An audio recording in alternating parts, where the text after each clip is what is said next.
Welcome to Let Me Fix This. Enjoy the video. You start right at the Quick Settings panel so you don't waste time. Unlock your Benco, swipe down from the top edge, and scan for the airplane icon labeled Flight Mode. If it's highlighted, that means the mode is active. Tap the icon once to attempt a normal toggle off. You should see the icon gray out and status toast confirming disabled. Once done, make sure mobile signal bars or Wi-Fi symbols reappear before moving on to settings. If Quick Settings didn't clear flight mode, go deeper. Open Settings and choose Network and Internet or Connections depending on your Benco firmware. Locate Airplane Mode and switch the slider to off while watching for system confirmation. This method resets radio services more reliably than the panel.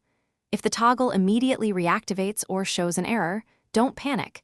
Make a mental note of any status text. Next, you'll test radios and, if needed, restart or reset network settings to force a clean reconnect. Finalize by restarting your Benco so cellular and Wi-Fi radios reinitialize. Most stuck flight mode issues clear after a reboot.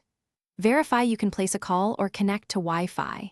If not, go to Settings, right arrow System, right arrow Reset Options, right arrow Reset Wi-Fi, Mobile and Bluetooth to restore network configs. If that still fails, boot into safe mode to check third-party interference. Use factory reset only when necessary. Troubleshooting tip: always back up personal data before resetting. Thanks for watching. If you found this helpful, don't forget to like and subscribe.